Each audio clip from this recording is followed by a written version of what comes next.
Hi everybody, my name's Anneli MacDonald and I'm the preparation manager for the British Paralympic Association. I run the pre-games preparation holding camp, which in 2021 will be held in Yokohama and Kawasaki City in Japan.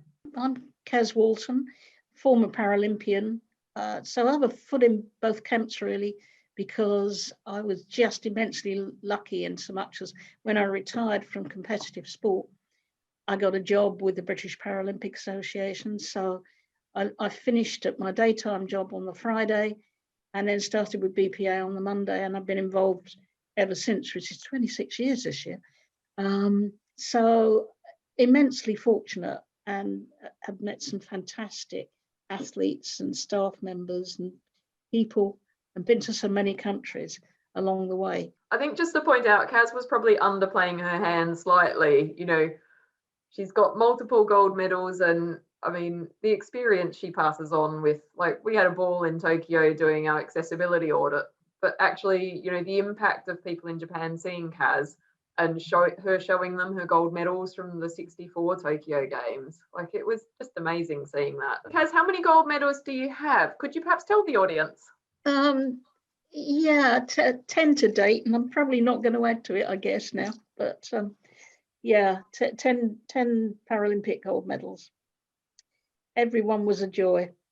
How many sports, Caz? Oh gosh, I don't know. I've done a number of sports and been lucky enough to be successful in several of them. I loved athletics and wheelchair fencing in particular, different challenges. And I would do it again tomorrow like a shot. Yeah, I mean, it starts so far ago that actually the pandemic hasn't influenced that side of it that much. I mean, I think the first recce's to Japan were in 2015, when they were looking at which hotels we would be based at and what we would look for in a preparation camp. So by and large, our preparation camp was already sort of penciled in terms of area years ago. There were a lot of trips before I actually started at the BPA, and then when we started really delving into the accessibility of the hotels and the bedrooms and also the sports facilities that we used, we've done a number of recce's around that. Caz and I went on a recce to Tokyo together with some occupational therapists to look at what the accommodation would be like, potentially what changes we could make. So, you know, our partners have been amazing, as I said. We've had bathroom modifications done for us. We've had hotels, you know, learning about bed risers that Caz mentioned earlier. So we do all sorts of things, and I guess it's a process that does take a number of years. In the Rio cycle, I know that there were sort of things like rehinging doors so that they opened outwards. I wasn't in post in the Rio cycle, but bathroom doors that open inwards, they really massively reduce the footprint in a bathroom, and so there were some doors that were rehung so they opened outwards. Like I said before, we look at things like mattress toppers for mattresses that are way too hard, just because of the impact that can have on athletes' sleep. We've also done quite a lot of bathroom modifications as well. We look to move beds further apart and around the room. So quite often, as Caz, you mentioned about, the distance between beds. I mean, we've looked at moving beds across the rooms in some of the hotels that we're using so that we can have that channel for people to get up and down. Yeah, perhaps not necessarily having the beds next to each other, but in an L shape in the room, just to make sure that there's maximum amount of space. Also things like if there's a drop down on a sink, then perhaps having that reduced or even taken away so that wheelchair users can get their knees under the sink, because otherwise it's an awful long way to try and wash. Just tweaks, and I think we're lucky because we have such an experienced team. I mean, I would put Anneli down as a world expert on bathrooms and bedrooms now. So if you're ever looking for somebody to employ, she's the one. But I think because we've got such a lot of expertise in place, it just makes such a difference, because you know what you're looking for, you know what you're looking at. You can put yourself in an athlete's place and say, well, this needs altering, that needs altering. And the other thing is, of course, that hopefully with some of the changes that have been made, we can leave a legacy in whichever city we're working in for that country's athletes, or even just normal disabled people, so that they have the advantage of having life slightly easier when they go to a strange room too. Yeah, I mean, I can give you a really concrete example of that. It's very bathroom specific, but you know, one of our hotels in Japan has moved a toilet forwards 20 centimeters for us, which doesn't sound like a lot, but it's moved it forward so far that it enables a side transfer across onto it, so it's much more accessible. And that's something that, you know, because of the, as Caz says, because of us staying and their increased knowledge around accessibility, it means it's a tangible legacy for people who stay there in the future, and it's just a really nice feeling. And the same with one of our partners is a university, and they've created extra accessible toilets around their, it's a building that's used by the local population as well as the students, and so they've created extra accessible toilets for us. So the swimming pool level now has an fully accessible bathroom. So there's little things like that every cycle that we do, that it's just so nice to think that there is a legacy of what we do. There's actually a couple of websites that I used quite heavily when I first started. In Japan, it's really, really common for hotels to put their room plans on their website, which isn't often the case in the UK, but actually, you know, like a diagram of where everything is, and that includes the bathrooms and the bedrooms and the placements of the beds. So there's several Japanese websites that list all of these, and people can leave reviews. And likewise, there's actually an app you can download, and it you know, it's about the accessible route between places. So you can plot your route as you're out and about in Tokyo, and you can sort of say where you've had accessibility challenges. So that sort of tech savvy element of Japanese culture meeting with accessibility, which is really quite nice. In September and October 2019, our rowing team held a test camp out in Japan, and they went through what they would do during, you know, their preparation camp in 2020, as it was going to be then. But on one of their days off, they wanted to go and watch one of the Rugby World Cup matches, and they were fortunate enough to get tickets.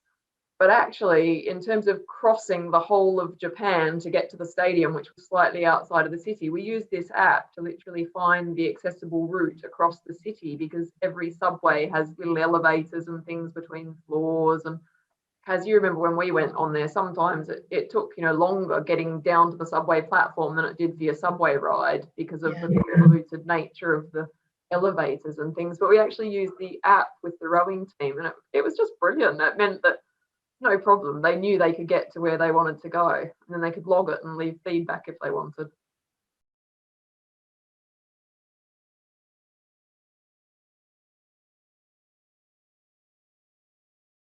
So in the preparation camp, our bedrooms are, I mean, I guess they're hotel bedrooms, and so they're quite spacious and usually twin share, in some cases single occupancy as well. And they're really, I mean, I guess like any other typical hotel room, but I guess we add a few little tweaks, don't we, Caz, to either make them more accessible or more appropriate for athletes who might be getting over things like jet lag or acclimatizing to the climate in Japan, which is obviously quite a bit warmer than here in the summer.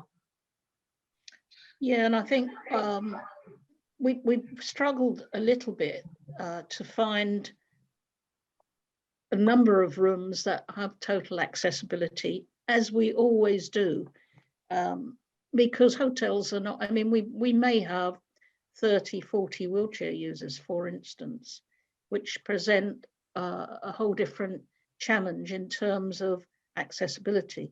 Whereas with the and there's such a difference between hotels and the Olympic Paralympic Village, because Paralympic Village tends to be, by comparison, quite Spartan, I guess. It's noisier, and there are certainly less luxuries in it. So the transition between the two is quite a challenge too, without having that pre-knowledge or managing expectations. But it's the disparity is that with the village, we're all housed pretty much in one area, so one building, whereas with the prep camp, we could be in 4 or 5, maybe even 6 different locations, and every one may differ, from university to hotel to, I mean, I've stayed in atomic bomb shelters and truly, and Really? Air Force bases as part of the accommodation. So it's just so varied. That's what makes it interesting, I think.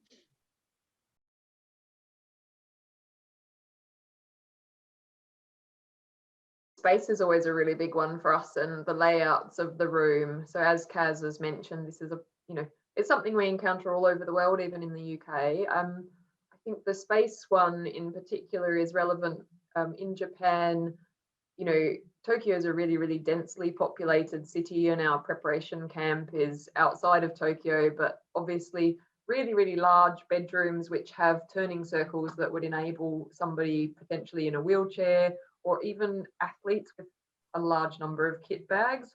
Those kind of things are things that we look for. A lot of the athletes will turn up with 3 suitcases, and they'll be moving kit around. There's access to bathrooms, there's space besides the bed. So we have all sorts of challenges, which are partly the nature of the size of our delegation as well. As Caz mentioned, we could have up to sort of 30 or 40 wheelchair users in our group, or yeah, I mean, I guess we sort of cover every end of the spectrum, don't we, Caz?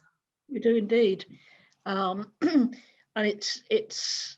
but a hotel does tend to have the advantage of you're much more likely to get a single or a double room as opposed to an apartment where you're living. You're much more likely to have noise and light. I'm going to use the word pollution, but that's not the right word really. In the village, it's just so variable. I think too, you've got the issue that I prefer to call it a challenge, actually, come to think of it, but of finding accessible bathrooms, preferably en suite, to go along with the accessible bedrooms. But Anneli's quite right. Space is absolutely key, and preferably having space around the beds as well, because different athletes, whether they be mobility impaired or have other disabilities, could prefer to get into the bed one side rather than the other. Very often you've got beds which are sited up against a wall, which is something else that we have to look at. So it's not just the space, it's the accessibility of the bed to the athlete, and the height as well. It's certainly something that varies so much from games to games that you could never give it up, because you'd never get bored. And I think the other thing, Caz, is that every athlete's needs are really individual. Yep. I mean, some athletes need space under the bed for mobile hoists. And I think, yeah, as you said, there's the space around the bed, and there's mattress firmness as well. So I guess it's all those combination of factors, and we've been really lucky. We've worked with some fantastic partners in Japan, and we've actually really delved into the nitty-gritty of accessibility with not only sort of our hotels, but the city governments and university that are hosting us. So we've had partners who've been really keen to learn and really keen to be involved in every step of the journey. So actually just, little things like, it's no trouble to email them and ask them things like, is there a power socket right next to the bed that somebody might need to plug equipment in for them for overnight? What sort of blackout blinds that Caz mentioned. Hotels are usually really, really good for blackout blinds, and that helps with things like jet lag recovery and athletes planning their sleep schedules for when they arrive. I think the type of bed can make a difference as well, because it's true to say that there's no such thing as a perfect height on a bed. It depends on the needs of the person using it. And I guess that depends just as much whether you're able-bodied or whether you're disabled, but perhaps slightly more imperative to us. If you've got a bed without any legs, that is a sort of a divan type bed, you can't put bed heighteners underneath, which normally do fit into the legs of a bed. So if you want to raise the bed, it becomes much more difficult. And as Anneli said, also the height and the firmness of the mattress, you want it to be a certain firmness, because otherwise it's quite difficult to get off because you sink into it. On the other hand, you don't want it to be too firm, because people have skin viability problems, and things like buttons in mattresses can cause a problem. You could have an athlete that would go to a games, go to prepare, and end up with the beginnings of a bed sore and not being able to compete. And it sounds quite trivial, doesn't it? But small things just make such a huge difference. Yeah, I mean, I think, right, Caz, we've got several teams who travel with their own mattress toppers, or, you know, lots of athletes travel with their own pillows. And I think, you know, there's that element of, if it's what you're used to at home and you really, you know, you have a particular pillow firmness. I know a lot of hotels offer a multitude of pillow types, but sometimes it's easier to take your own. So we have a lot of athletes who do that sort of thing as well, to ensure that when they get there and they get off the plane, they can really just go to their room, and if it's time for sleep, they can just get themselves set up.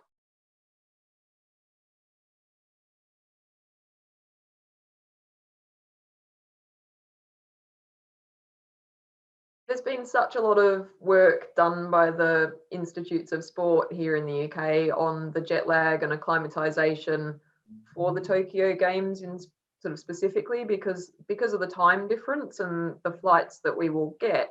There's been a lot of planning and testing on that. So we actually have some room set aside at our preparation camp for the sports, for athletes who might want to have a nap mid-morning after they've come off the training field.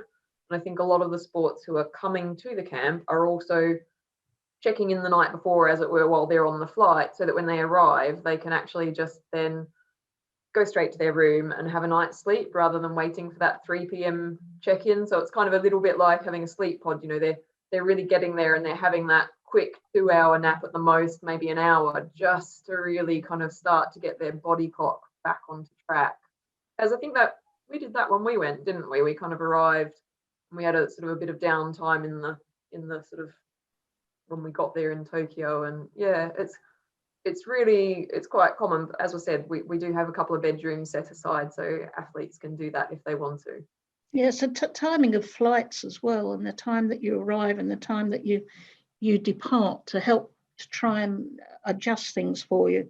And I'm not sure if it's happening this time actually, but certainly in the past, where there's a big time difference as there is between us and Japan, some of the sports have advised their athletes to adjust their sleep times at home, so that when they get to wherever they're going, that it's less of an adjustment for them to settle into the new time zone.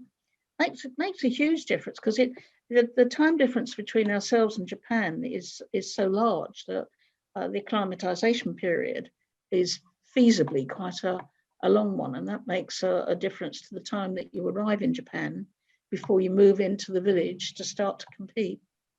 I mean, we have sports that, you know, they have a daylight schedule almost, so that they'll arrive in Japan, they might have their short-term nap. If they arrive in the morning, they might have a short-term nap, but then they'll actually schedule when they're outside during the day at very specific times, so that they can help use the light to acclimatize as well. Even down to, you know, their meeting rooms and things. So, you know, they'll ask for a meeting room and they'll ask, is it possible to have that with all the blinds down, so that, you know, that can be during our dark period to help us acclimatize. I think there's definitely a recognition from the athletes and staff that, you know, even if you don't sleep, the rest is beneficial, and just that quiet time, and really, rather than I guess it can be quite tiring when you're sort of walking about or pushing about the village or the pre-games prep camp. You know, you can almost accumulate unwanted steps, as it were, and almost, you know, everything's new and everything's really exciting because you're at the games.